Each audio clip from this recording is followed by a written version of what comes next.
राहुल सोनी जी जो लखीमपुर से हैं और उसके कवि हैं, बहुत अच्छी अच्छी कविताएं लिखते हैं। लखीमपुर कवि सम्मेलन में उन्होंने एक बार मुझे बुलाया था, तो उनकी कविताएं सुनने का अवसर मुझे भी मिला, तो मुझे लगा कि बहुत अच्छा लिखते हैं, बहुत अच्छा पढ़ते हैं। 4 पंक्तियों से मैं उनका, पहले तो राहुल सोनी जी, जय भीम नमो बुद्धाय। जय भीम सर, जय भीम नमो बुद्धाय सर जी। जय भीम नमो बुद्धाय। आवाज के जो श्रोता बंधु हैं जी सर, आवाज क्लियर नहीं हो पा रही है। आ रही है, आप करिए कंटिन्यू। हाँ क्या सर, आवाज क्लियर नहीं हो पा रही है आपकी। जय भीम नमो बुद्धाय। जय भीम नमो बुद्धाय सर जी, कैसे हैं आप? जी और कैसे हैं आप? जी सर, मैं ठीक हूँ, आप सभी लोग कैसे हैं? हाँ बस बढ़िया हैं। आज हमारे साथ पवन तारा, जो बीच में अभी जुड़ने की कोशिश कर रहे हैं, शायद जुड़ जाएंगे, और राहुल सोनी जी हैं, अभी फिलहाल लाइन पर हैं। राहुल सोनी जी का समता आवाज टीवी चैनल पर बहुत बहुत स्वागत है, बहुत बहुत वंदन है। और कुछ देर में पवन तारा भी हमसे जुड़ जाएंगे। मैं 4 पंक्तियों से राहुल सोनी जी का स्वागत कर रहा हूं कि हर जगह अपने हुनर का जलवा दिखाता है, हर जगह अपने हुनर का जलवा दिखाता है, बार बार अपना हौसला आजमाता है, हर जगह अपने हुनर का जलवा दिखाता है, बार बार अपना हौसला आजमाता है, उतरता है कई बार वो गहरे समंदर में, उतरता है कई बार वो गहरे समंदर में, तब उसकी मुट्ठी में एक मोती आता है। ही मोतियों को, शब्दों के मोती खोजते हैं हमारे छोटे भाई, हमारे अनुज भाई राहुल सोनी जी। उन्हें आपका चैनल में स्वागत, वंदन, अभिनंदन करता हूं। बहुत बहुत आभार मेरी आवाज साहब, बहुत बहुत आभार सर आपका, एवं समस्त समता आवाज के जो हमारे दर्शक हैं सभी को जय भीम, क्रांतिकारी जय भीम जी। और सर, मेरा नाम राहुल सोनी और मैं जनपद लखीमपुर खीरी यूपी का निवासी हूँ। बहुत अच्छा लगता है जब आप जैसे गुरु मिलते हैं और उनके साथ पढ़ने का जो है अवसर मिलता है, उनसे कुछ सीखने का अवसर मिलता है सर, बहुत अच्छा लगता है। और सर मेरा यही छोटा सा एक बस परिचय है। जी सर, मैं चाहूंगा अपना साहित्यिक परिचय भी आप हमारे दर्शकों के सामने रखें कि आपको कैसे ये सीख मिली, आपके मन में कैसे आया कि हम साहित्य के क्षेत्र में और इस कविताओं के माध्यम से समाज को जगाएं। आपने कैसे जाना, कैसे समझा? सर मैं जो है 2013 से पहले जी मैं समस्त काव्य पाठ जो है कवि मंच होते थे, कवियों के मंच होते थे, वहां जाने का अवसर मिलता था, कवि गोष्ठी में जाने का अवसर मिलता था सर। एक इत्तेफाकन 2015 से पहले एक ऐसी घटना घटी, जिसके बाद मैंने जो है राहुल नागपाल जी से, जो हमारे आदरणीय हमारे गुरु हैं, एक मुलाकात हुई, बात हुई, तो वहां से हमने बहुजन समाज के क्षेत्र में मतलब कार्य करने का जो है अवसर मिला, बहुजन साहित्य पढ़ने का अवसर मिला। तो सर मैं अपनी भूमिका में मात्र 4 पंक्ति पढ़ना चाहूंगा। भारत में देखी कुरीतियों की चाल ढाल, मुझे भी जैसा अनुभवी बनना पड़ा। कि भारत में देखी कुरीतियों की चाल ढाल, मुझे भी जैसा अनुभवी बनना पड़ा। इसी राजनीतिक मंच पर नेताओं का नृत्य देख मुझे परमार्थ का रवि बनना पड़ा। तो देख देख देश की स्वतंत्रता पुजारियों को पढ़ा इतिहास सर हवी बनना पड़ा। और यही देश लंगूर के हाथ लुटने लगा तो लेखनी उठा के मुझे कवि बनना पड़ा। और यही देश लंगूर के हाथ लुटने लगा तो लेखनी उठा के मुझे कवि बनना पड़ा। सर बस मेरा इतना 4 पंक्तियों का परिचय है सर मेरा। जी बहुत सुंदर परिचय है, और ये हौसला हमेशा बना रहे और ये कविताएं हमेशा ऐसे ही चलती रहें। जनजीवन को एक नया संघर्ष करने का तरीका जो हमारी कविताएं दे रही हैं, हमारा साहित्य दे रहा है, और जनजीवन तक विचार पहुंच रहे हैं इस काव्य के माध्यम से, इस साहित्य के माध्यम से। तो ये हमारा परम कर्तव्य है कि जब हमारे अखबार, टीवी चैनल, जब कोई भी हमारी आवाज नहीं उठाता है तो हम सब कवियों का दायित्व बन जाता है कि मंच से, और मंच से नहीं तो जैसे भी जहां मौका मिले हम समाज की आवाज उठाएं, समाज की आवाज बुलंद करें। समाज पर अगर कोई आपत्ति आ रही है तो उसको उठाएं, और जहां तक शासन प्रशासन तक हम अपनी कविता के माध्यम से पहुंचाएं। ऐसा हम सब कवियों का दायित्व बन जाता है। जी जी सर। तो मैं चाहूंगा कि अब सर सर आप हमारे गुरु हैं और हमारे आदरणीय गुरु राहुल नागपाल जी के जी भेंट में 4 पंक्तियां कहना चाहूंगा सर। जी सर, खोजा हमने ईश्वर मंदिर मस्जिद गुरुद्वारों में, हाँ, खोजा हमने ईश्वर मंदिर मस्जिद गुरुद्वारों में, फोड़े नारियल हर मुहूर्त पर चढ़ाई चादर मजारों में, नहीं मिला कहीं पर मुझे, फिर मुझे यह पता चला जो आ नहीं सकता प्रत्यक्ष यहाँ वह होता है गुरु के अवतारों में। बहुत सुंदर। ये आपका बड़प्पन है। हम सब भाई हैं और एक दूसरे का हाथ थाम करके, एक दूसरे के कदम से कदम, कंधे से कंधा मिलाकर चाहे किसी भी क्षेत्र में हो, चलना पड़ेगा, तभी समाज का भला हो सकता है। तो मैं चाहूंगा कि हमारे दर्शकों को कोई कविता, गीत, गजल आप सुनाएं, क्योंकि हमारे दर्शक, काफी सारे दर्शक जुड़ चुके हैं जो आपसे कविताएं, गीत, गजल सुनना चाहते हैं। जी जी सर, मैं कोशिश करता हूं सर। जी सर, मुझे एक घटना याद आती है भीमा कोरेगांव की। जी। और सर जो हमारे पूर्वज थे उनके साथ कैसा हुआ और किस सलूक के साथ उनके साथ बर्ताव होता रहा और किस वो आडंबर में फंसे रहे। तो मैं चाहता हूं सर उस पर पंक्तियां पढ़ूं कि मैं भारत को भारत की ही व्यथा बताने निकला हूं। मैं भारत को भारत की ही व्यथा बताने निकला हूं। मैं युवाओं के अंदर एक अलख जगाने निकला हूं। मैं युवाओं के अंदर एक अलख जगाने निकला हूं। 500 वीर सैनिकों वाली गाथा गाने निकला हूं।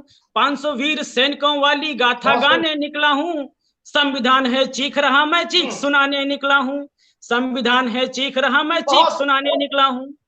संविधान है चीख रहा मैं चीख सुनाने निकला हूं। और सर क्या कारण रहे जो हमारे पूर्वज उस आडंबर में फंसे रहे कि आडंबर में फंस करके पशुओं की जिंदगी जीते थे। आडंबर में फंस करके पशुओं की जिंदगी जीते थे।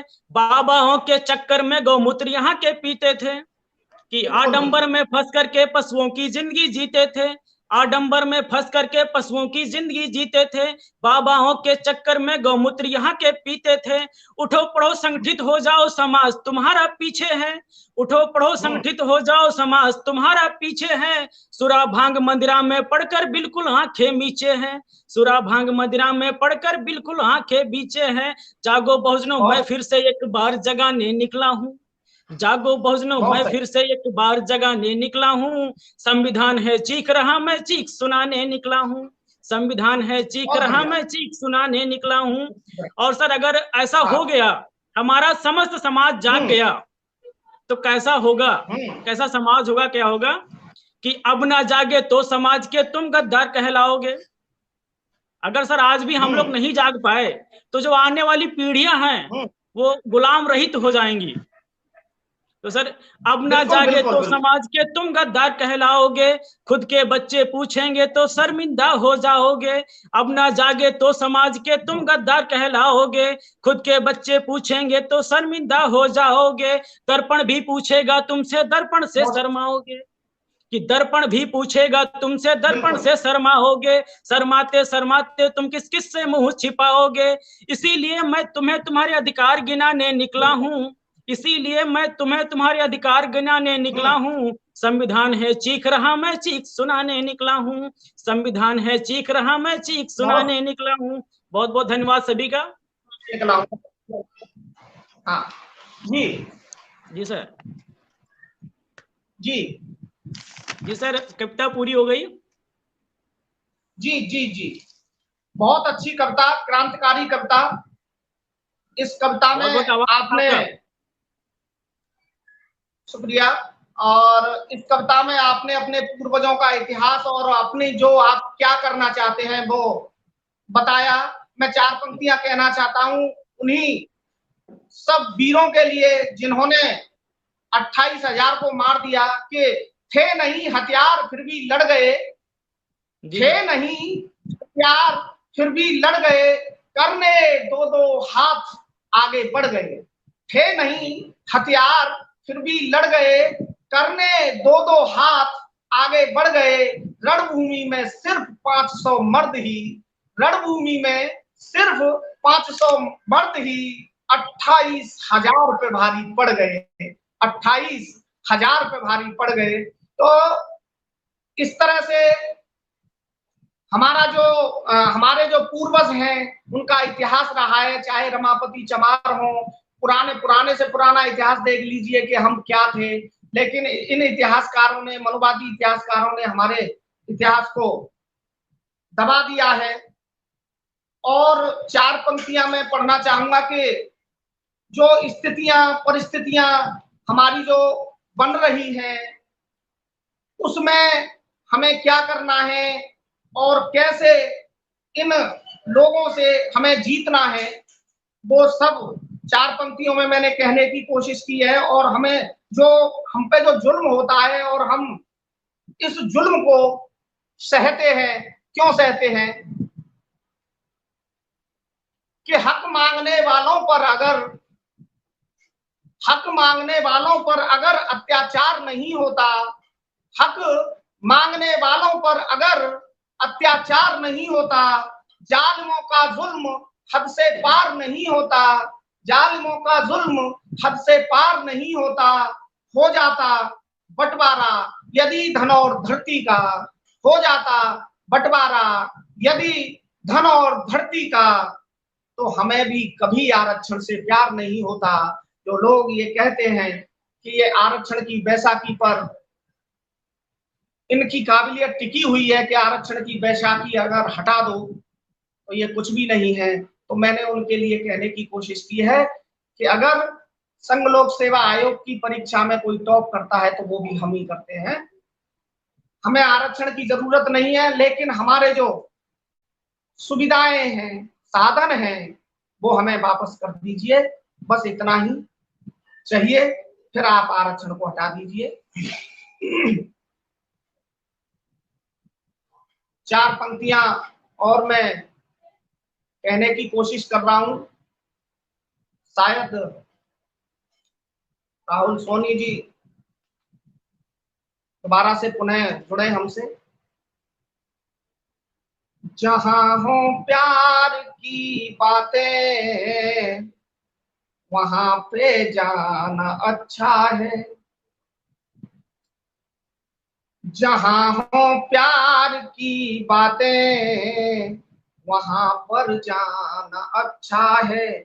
किसी भटके मुसाफिर को राह पर लाना अच्छा है, किसी भटके मुसाफिर को राह पर लाना अच्छा है।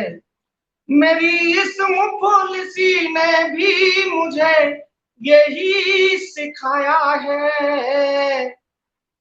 जो लोग कहते हैं, अभी अखबारों में सूचना थी कि जब से ये भगवान के मंदिरों पर ताले लगे हुए हैं, हमारा काम नहीं चल रहा है, हमारे बच्चे भूखों मर रहे हैं, कोई शादी या बच्चे का कुछ भी कोई दिखाने नहीं आ रहा, कब होनी है शादी, क्या करना है, जिससे हमारी कमाई होती थी। उन लोगों के लिए मैंने लिखी है कि एक वो लोग जो हमेशा खा करके कमाते हैं, कमा करके खाते हैं, और एक वो लोग जो बैठ करके खाते हैं। तब मैंने कहने की कोशिश की है कि जहां हो प्यार की बातें वहां पे जाना अच्छा है, जहां हो प्यार की बातें वहां पर जाना अच्छा है। किसी भटके मुसाफिर को राह पर लाना अच्छा है, किसी भटके मुसाफिर को राह पर लाना अच्छा है। मेरी इस मुफलिसी ने भी मुझे यही सिखाया है, मेरी इस मुफलिसी ने भी मुझे यही सिखाया है।